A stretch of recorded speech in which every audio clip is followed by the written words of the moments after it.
1,00,000 మంది శివభక్తులతో కలిసి మహారుద్రాక్ష పూజలో పాల్గొనండి. వెంటనే కాల్ చేసి మీ పేరును నమోదు చేసుకోండి. నమస్తే, welcome to Suman TV. Present మనతో పాటు ఉన్నారు సీనియర్ ఐపీఎస్ ఆఫీసర్ రెడ్డన్న గారు. నమస్తే సార్. నమస్కారం అండి. సార్, టెక్ మహీంద్రా మరి ఐటీ ఎంప్లాయీ భావన ఇష్యూ ఆల్రెడీ మీరు చూసే ఉంటారు. వాళ్ళ అమ్మాయికి ఒంట్లో బాగాలేదని లీవ్ అడిగితే 3 రోజుల తర్వాత వస్తే ఆమెను టర్మినేట్ చేశారు, నన్ను జాబ్లో తీసేశారని చెప్పేసి ధర్నా చేస్తున్నారు. అసలు ఐటీ సాఫ్ట్వేర్ వర్క్ కల్చర్ పైన పెద్ద చర్చ నడుస్తుంది. ఇంకా ఆవిడ చాలా చెప్పుకుంటూ వచ్చారు, ఉమెన్స్కి అక్కడ మాకు ఇలా ఉంటుంది, మమ్మల్ని వాష్రూమ్స్ కూడా చెప్పి వెళ్ళాలి మీరు అనే అలాంటి టార్చర్ ఉంది మాకు అని చెప్పేసి నిలబడి ఉంటే కనుక మేము ఎందుకు అక్కడ నిలబడి ఉన్నారని చెప్పి అనడం కానీ, మరి నిలబడి ఉన్నప్పుడు అందరి ముందు మమ్మల్ని అది చేయలేదు ఇది చేయలేదు అనడం కానీ, ఇలాంటివన్నీ. అంటే ఇప్పుడు మొత్తం ఒక ఐటీ వర్క్ కల్చర్ పైన ఒక చర్చ నడుస్తుంది సార్, ఇలా ఉంటుందా అని చెప్పేసి. మరి ఒక్కసారి మీరు అనలైసిస్ చేస్తే ఎలా ఉంది? జనరల్గా ఐటీలో టీమ్ మేనేజర్కి అధికారాలు ఎక్కువ ఉంటాయి. వాడు అనుకుంటే అంటే అట్లా కాదు, వర్క్ ఇస్తారు, టార్గెట్స్ ఇంపార్టెంట్ ప్రాజెక్ట్స్ ఉంటాయి, తొందరగా కంప్లీట్ చేసే ప్రాజెక్ట్స్ ఉంటాయి. అట్లాంటప్పుడు ఒక టీమ్ మేనేజర్ ఉంటాడు, వాని పైన ఇంకో మేనేజర్ ఉంటాడు, ఇట్లా 2-3 లెవెల్స్ ఉంటాయి.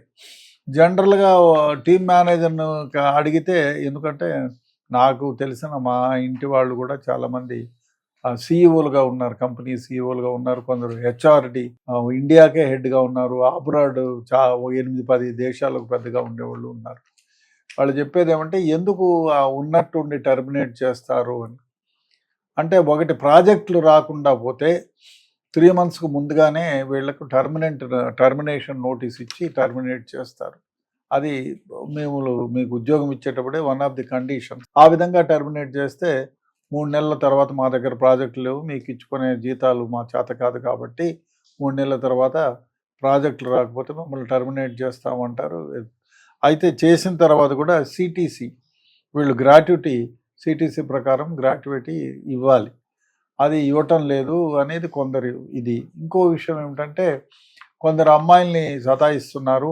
ఇట్లా మీరు అంటే వాష్రూమ్ కానీ పోయేసి గంటల తరబడి వర్క్ ప్లేస్ చిట్ చాటింగ్ చేస్తూ వర్క్ ప్లేస్కి రాకుండా ఉండటం, క్యాంటీన్కి 1/2 hour 45 minutes ఎంతో బ్రేక్ ఉంటే 2 hours దాకా క్యాంటీన్లోనే గలపడం, ఇట్లాంటివన్నీ చేస్తున్నారు. అదే కాకుండా వర్క్ ప్రెషర్ ఉన్న టైంలో అస్తమానం, నిజమే లేడీస్కి డెఫినెట్గా కొన్ని ఇబ్బందులు ఉంటాయి, చెప్పుకోలేరు.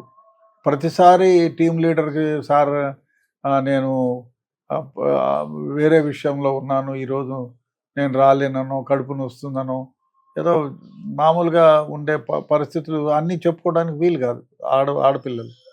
కాబట్టి అట్లాంటిది కంపెనీ వాళ్ళు గుర్తిరగాలి, అదొకటి. రెండోది, వీళ్ళల్లో కూడా కొందరు ఎంప్లాయీస్ 2 రోజులను లీవ్ పెట్టి నాకు సిక్ లీవ్, మా అమ్మాయికి బాగలేదో, మా అబ్బాయికి బాగలేదో, నా భర్తకు బాగలేదో అని 2 రోజులు లీవ్ పెట్టి వారం 10 రోజులు ఎక్స్టెండ్ చేసేస్తారు. అంటే డైలీ ఒక మెయిల్ ఇచ్చేసి దిస్ ఈజ్ లైక్ దిస్ అని చెప్పి.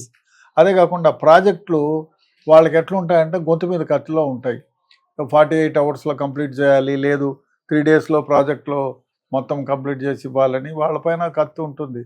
కాబట్టి వాళ్ళు కూడా వీళ్ళపైన బాగా ఫోర్స్ ఉంటారు. కాకపోతే కొందరు విండక్టివ్గా చేస్తారు మేనేజర్స్, ఈ ప్రాజెక్ట్ మేనేజర్స్, సీనియర్ మేనేజర్స్. కొందరు కక్ష కట్టుకొని మరి ప్రాజెక్టు అంటే విల్ఫుల్నెస్, అంటే తనకు నచ్చిన విధంగా లేకపోతేనో వేరే విధంగానో వాళ్ళని హింసించే పరిస్థితులు కూడా కొన్ని దగ్గర జరిగాయి. ఆ విధంగా జరగడం తప్పు. ఎందుకంటే ఇంకో వ్యవహారం ఏమంటే, మొత్తం ఈ టెక్ మహేంద్ర అని కాకుండా శాప్ ల్యాబ్స్ కానివ్వండి, క్యాప్జెమిని కానివ్వండి, ఇతర ఏ కంపెనీ, సీనియర్ కంపెనీలో అన్నిట్లో కూడా every moment of your thing will be recorded, except washroom door వరకు. మీరు ఎక్కడున్నా ఆ కంపెనీలో మొత్తం సీసీ ఫుటేజీలు ఉంటాయి. అందువల్ల మీరు ఎంతసేపు పనిచేసింది, ఎంతసేపు సీట్లో లేకుండా పోయింది, ఎవరితో ఎంతసేపు హస్కేసింది అన్నీ ఉంటాయి. కొందరు పోయినోళ్ళు ఈ హస్కులో గడిపేవాళ్ళు ఉంటారు, కొందరు ఒక పర్సంటేజ్ తక్కువగా. కొందరు టీమ్ మేనేజర్ తిక్కోళ్ళు ఉంటారు, వాళ్ళు ఈ విధంగా కొందరిని హెరాస్ చేసిన సందర్భాలు ఉన్నాయి. సో వర్క్ లేనప్పుడు, పెద్ద కంపెనీల్లో కూడా వర్క్ లేనప్పుడు మామూలుగా 90 days టర్మినేషన్ నోటీస్ ఇచ్చి టర్మినేట్ చేస్తారు మామూలుగా, వర్క్ లేకపోతే. బాగా పనిచేసే వాళ్ళకి మామూలుగా అప్రిషియేషన్ లెటర్స్ ఇవ్వాలి, అదేవిధంగా ట్రైనింగ్ పీరియడ్లో ఉన్నప్పుడు మీరు పిచ్చిగా వ్యవహారం చేస్తే వాళ్ళు మిమ్మల్ని టర్మినేట్ చేసే నోటీస్ ఇవ్వకుండా టర్మినేట్ చేసే అధికారం ఉంటుంది. బట్ ఈ భావన చెప్పడం ఏమంటే మొన్ననే ట్రైనింగ్ అయిపోయింది, ఆమె ఉంది, ఓ పిల్లకేవో బాగలేదు, లీవ్ పెడితే లీవ్లో నుంచి రాగానే టర్మినేట్ ఇచ్చి పంపించేశారు, కనీసం రీజన్ అన్నా చెప్పలేదు నాకు అని చెప్తుంది. బట్ ఎంత మాత్రం రీజనో రేపు పొద్దున్నే ఆ కంపెనీ వాళ్ళని అడిగితే ఏం జరిగిందో చెప్తారు. ఈమె పని చేయకుండా ఉందా, లేదు 10 సార్లు కొందరు అంటూ నెలలో 2 రోజులు 3 రోజులు హెల్త్ ఇష్యూ ఉన్నప్పుడు వాష్రూమ్కి పోయినారంటే దెర్ ఇస్ అ మీనింగ్. ఆ నెల రోజులు మొత్తము వాష్రూమ్లో ఫ్రెండ్స్తో గడుపుతూ ఉంటే డెఫినెట్గా ఉంటుంది. అదే కాకుండా కొందరు టీమ్ లీడర్సు, సీనియర్ మేనేజర్సు కక్ష పట్టుకొని మేము చెప్పినట్టు చేయలేదు, చెప్పినట్టు వినలేదని ఉద్యోగం నుంచి టర్మినేట్ చేసిన సందర్భాలు ఉన్నాయి.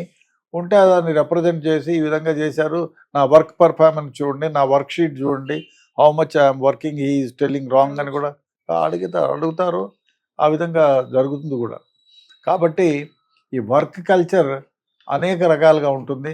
అందుకనే ఈ ఏదన్నా కంపెనీలో ఇట్లాంటి సీనియర్ కంపెనీస్లో అన్నిట్లో కూడా ఒక ఏమి వాళ్ళు ఎవరెవరు ఏం చేసినారు వర్క్ షీట్ ఉంటుంది, నువ్వు ఎంత పని చేసావని ఎవ్రీ మినిట్ కౌంట్ అవుతుంది వాళ్ళకి. సో ఆ విధంగా చూపించవచ్చు, నేను జాయిన్ అయ్యి ఇన్నేళ్ళు అయింది, ఇంత వర్క్ చేశాను, నా వర్క్ షీట్ చూడండి, నాకు ఇన్నిసార్లు అప్రిషియేషన్ లెటర్ ఇచ్చారు, ఇంత వర్క్ చేశాను నేను. అదే కాకుండా మీరు సీట్లో నుంచి లేచినారంటే మీరు తెలిసిపోతుంది వాళ్ళకి, సీసీ ఫుటేజ్లు ఉంటాయి, కంప్యూటర్ ముందు కూర్చునేది ఉంటాయి. కాబట్టి ఎక్కడో తప్పుదాలు అయితే డెఫినెట్గా జరుగుతాయి, విల్ఫుల్నెస్ వల్ల ఈ విధంగా జరుగుతూ ఉంటాయి. ఇది ఎంక్వైరీ చేస్తే తెలుస్తుంది. ఈ అమ్మాయి కూర్చునింది, దీక్షకు కూర్చునింది, పోలీస్ స్టేషన్లో కంప్లైంట్ ఇచ్చింది, డెఫినెట్గా ఆ అమ్మాయికి నిజంగా అన్యాయమే జరిగి ఉంటే దాన్ని దిద్దుబాటు చేయాల్సిన అవసరం ఎంతైనా ఉంది. Yes, thank you.